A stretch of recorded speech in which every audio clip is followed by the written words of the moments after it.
understanding where agriculture and so distributors and final consumers is very important to every farmers, agriculture students,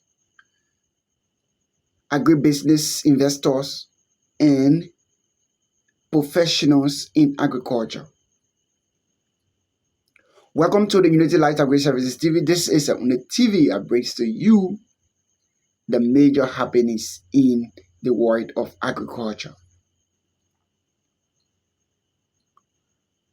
Into the content, I will be taking you through the full classifications of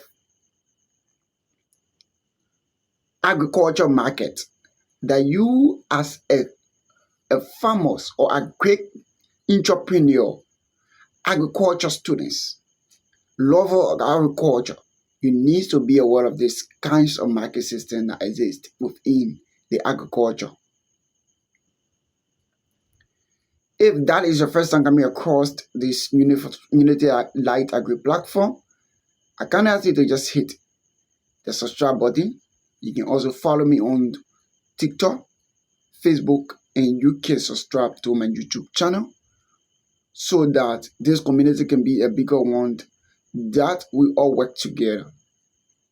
So the first market system in which, as an individual, as the first market system in which you need to know is the village agriculture market.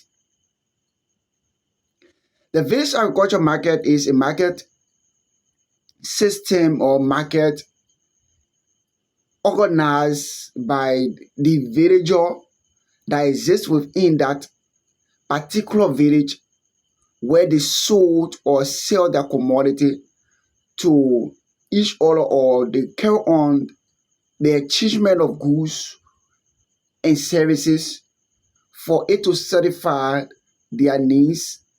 And at times the local villagers exchange goods for goods, which means that if this guy have this commodity that I'm not having that commodity, and he needs my commodity and I need his commodity, the both of us can trade that commodity, which is normally called the barter system. It's still existing in most of the agriculture activities in the various villages across the world. Most of those villagers exchange their goods for goods. They exchange their commodities for commodity. They exchange their services for another services. Let's say, for instance, in the agricultural system, in some of those villages, people will join into a labor act where they will go today to work on XYZ farm. Certain group of people will group themselves. They go and work on XYZ farm today. The following day, they will go and work on Peter or John farm. That alone is a agriculture market that exists within that little town, and they understand themselves in that system. So everyone's in that town understand that system and they work by that system. So at times they have specific times where they gather to sell their product. Maybe every morning by 8 p.m. to 9 p.m. everyone say that yes, they know the specific time to gather in that market to sell their goods and services to each other within that particular village. So that is a system in which the marketer always used to work with. So as an agriculturist or as an agriculture business or trader, that you are hoping to go to the village market to go and purchase from these people, you need to understand that they have specific time, they have specific date, said that they can go and meet in the village to trade their products, to trade their goods and services to each other within that time. So the next one, the number two on the classification of market is The primary wholesale market. The primary wholesale market is almost related to the village market, but is somehow more advanced than the village market, in a sense that the primary wholesale market, a group of people, a group of community from a specific region can come and gather. Let's say, for instance, they can come and gather and sell their goods, their agricultural commodities to each other. Their goods and commodities to each other.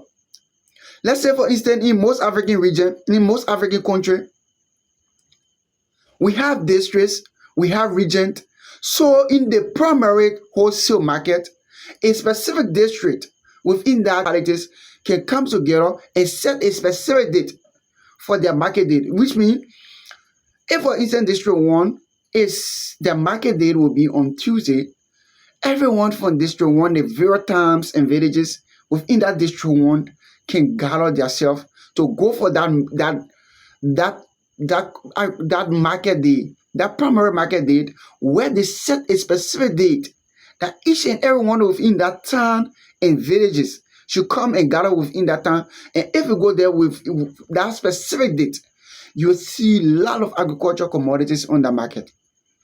But when that date that is set for that selling date, when it's expired, you never see no one there again, except that specific date reach.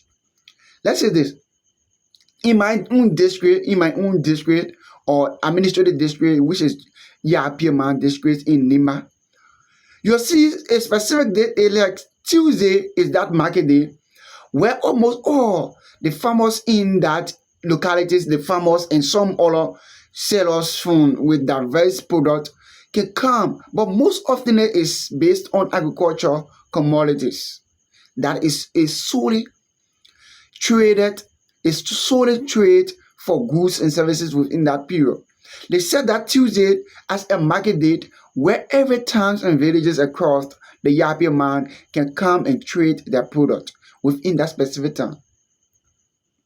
So we move to the tier one. The tier one have to do with the secondary wholesale market. The secondary wholesale market is a market system where a group within the entire nations can come and gather themselves to sell that specific goods and services to each other for agricultural commodity. Let's say, for instance, the Omega market in Liberia is an agricultural hub, is an agricultural trading hub where most of the agricultural activities is being traded in Omega, and most of those farmers from across the 15 counties in Liberia normally gather to sell their product. And this area, it attracts most of the industrial producers, it attracts most of the consumers to go and trade and buy their products that they need to go and consume. So Omega is one of the is the permanent agricultural hub within Liberia. So most of those traders can go to Omega and buy and consume their products from the Omega market. So this type of market is that exists in Omega. The secondary wholesale market. The secondary wholesale market is where you see both retailer, you see both wholesaler, and you see manufacturers. All of those actors and actresses gather there to purchase a specific goods and services within that region. So the fourth on the list is the fourth agriculture market is the seaboard. The seaboard market. The seaboard market. I don't know if you have heard about the seaboard market. The seaboard market is a market system where it's closely related to the sea coast. This seaboard market is most often connected to the seaboard, where the buyers normally buy their products from the seaboard and export it on the international market for trading. So most often the seaboard market is always near the seaboard. So you are a agriculturist, agriculture trader that you are hoping to go to agriculture. You need to know about the agriculture seaboard. If you are hoping to go into product that is related to agriculture, that is related to the seaboard trading, you need to know the basics trading centers across the seaboard. So some of the example of seaboard trading might be the fisherman in Liberia. Normally, if you go around the the sea, the Atlantic Oceans around Mosorado or Morovia, you see that all Grand Bassel, these are areas that you find the seaboard, the seaport. You'll see most of those traders, most of those agriculturists, most of those agriculture traders, you see them there trading their commodities there and export it to other countries for for an international trade. So that is some of these major reasons. So why I've deemed it necessary to bring the various types of agriculture markets to your attention. Bringing agriculture markets to your attention is something that is very important to know as an individuals or institutions or agriculture enterprises that you are involving into agriculture. You need to know that agriculture you need to know definitely that agriculture, the farming, the structure of the market determine how well you perform, how well you are produced, how well you'll be able to purchase certain particular goods on that market. So, guys, my name is once again Kato Neto and Kego. I am your homo servant for today's presentation. Have a good day.